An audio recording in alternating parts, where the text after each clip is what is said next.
So being 17 years old and having been searching for the truth for about a year and a half, 2 good years, about a year and a half, I'll give it good credit, about a year and a half, really hard searching, I became very frustrated. I became very angry with God at a sense that, I'm looking for you and you're not doing any effort here. And that was my prayer. I'm looking for you and I'm not seeing any reverse effort on this end, I felt as though I was in a room with all the lights off.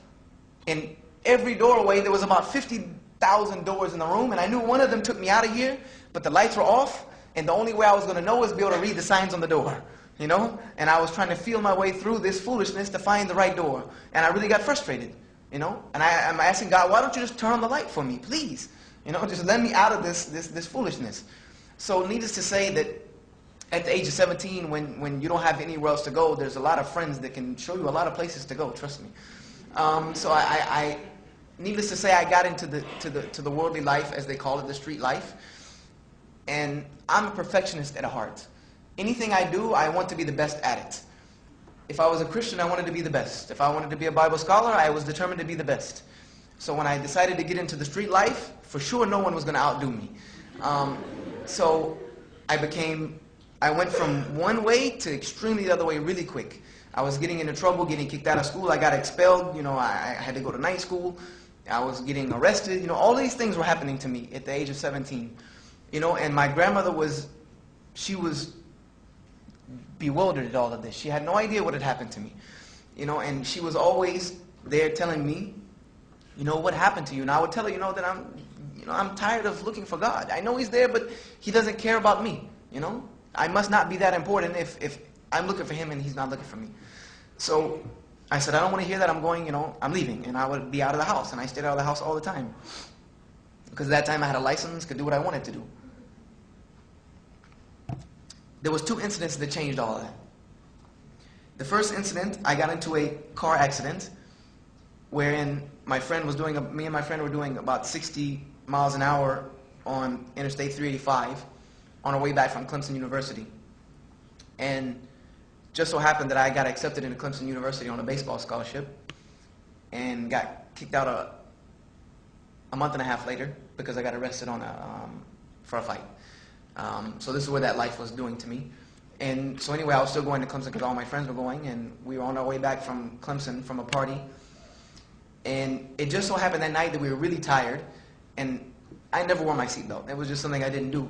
And that night I just happened to tell my friend, we're tired, I'm going to sleep. I don't know if you're going to go to sleep, so let's put our seatbelt on.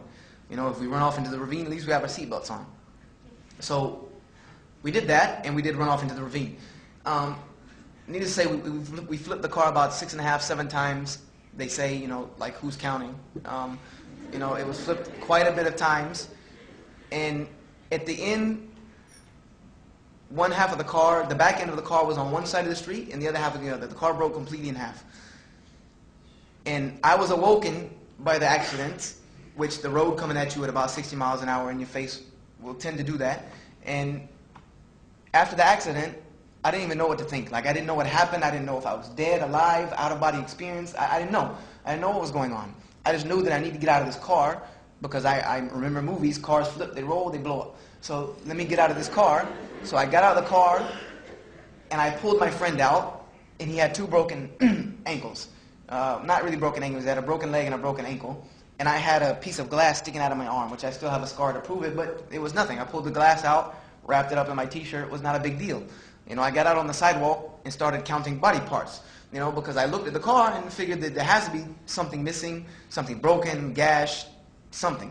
There was nothing wrong with me other than this gash, and, I was discombobulated, and my friend had broken legs, and he was on the ground moaning.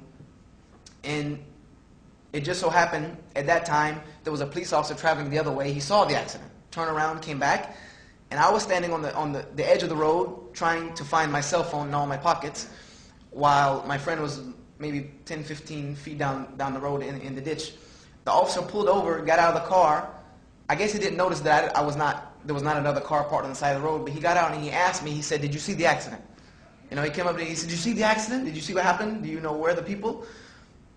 And I looked at him, and I said, I was in the accident, you know, that's my friend's car. And when I said that, it was almost, you know, how they, you know, people talk about, you know, seeing the blood drain out of somebody's face. I saw blood drain. I saw him go from regular color to white. And he looked at me, and he said that after seeing that wreck, because he saw the whole wreck, it happened in front of him, coming towards him, and it went across the road in front of him. He said, I've already called the coroner just in case. He said, these are wrecks when we come to, we immediately call the coroner just in case. Because these people don't live through that type of wreck. You know, he said, do you see this? One part of the car? I said, yeah, I see it. I was in it. And he looked at me, and he must have been a very religious man, because he looked at me, and he said, I want you to know, and after that I told him my friend was down there, and he got my friend, and he said, before you go to the hospital, I want you to remember this. He said, I want you to remember that God is real, and that you're here for a reason. He said, you are here for a reason, and you better realize what that reason is. He said, I don't know it, but you better figure it out. Because God doesn't keep people around like this unless they have a purpose later on in life. So he said, you have a reason. You need to figure it out. And then we got an ambulance and went to the hospital and all that good stuff. Needless to say, that wasn't the only thing that woke me up, because I continued on doing what I was doing and just figured that, you know, that was, you know, a battle scar, you know, a notch on my belt. You know, I lived through a life-harrowing experience. About a month after that, I traveled to New York with a friend of mine, and I'm drawing quite close to the end of my story, I hope. I traveled to New York with a friend of mine, and I left the hotel room. It happened to be the same friend, and two other friends. I left the hotel room to go to the ATM, and anyone who's been to New York knows most of the ATMs, you have these little glass rooms that you have to go in. And I think now they're a little safer. When you go in the glass room, it might lock behind you, or no one else can follow you in. Or I don't know if they haven't changed that or not. If not, it seems ridiculous. Because people will actually wait outside for someone to go into those ATMs to follow them in after they get the money and rob them. Because where are you going to run? You're in a glass room. It just seems like, you know, it seems like a big trap. So I went in, and I withdrew my little $60. And as I was walking out, a guy came in behind me. And apparently, he was so in need of this money, he was so strung out or whatever on drugs, and that he was not willing to take the chance of me not giving him that money. He was not going to take the chance of me running away, not giving him money, fighting him, and somebody noticing him, because he pulled the gun, pointed it in my face, and pulled the trigger.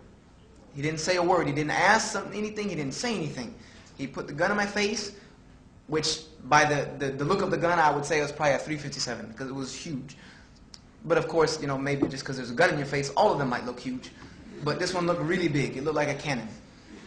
And he pulled the trigger, and it was a revolver, because I remember distinctly, and I can pull it back as if I was seeing it now. I remember seeing the little cylinder revolve, and I heard the click. Because it revolves one way, and then goes back, and then the hammer hits it. I remember distinctly, and that sound in my mind is putting goosebumps on me. I remember that distinct click. And then I remember his eyes getting big, because nothing happened. Nothing happened. I don't know if there was not a bullet, or if he was so drugged up that he didn't know the gun was not loaded, or there was a bad bullet. But after that, he started trying to pull the trigger again. And before he even had a chance to do that, I had, because of my martial arts experience, alhamdulillah, thanks to God, I have overcome what's called fight or flight syndrome. You know, I was shocked by the fact of a gun in my face, but I also do know how to react to that very quickly. I'm a Krav Maga trained instructor, which, you know, that's the first thing you work on is fight or flight syndrome. So immediately I bum rushed him and smashed him against the glass. You know, I cracked all the glass that was at the door and shoved him through the door, you know, and ran. You know, I ran back to the hotel room. Didn't want to call the police, because I was not supposed to be in New York by myself. But needless to say, I went back to the hotel room and started thinking to myself that, you know, that I got to get it together. You know, this is crazy. I got to get it together. So I went back home, and I sat down and told my grandmother what happened. And she looked at me, and, you know, she told me, she said, the police officer was right when he told you, you know, that you have a purpose.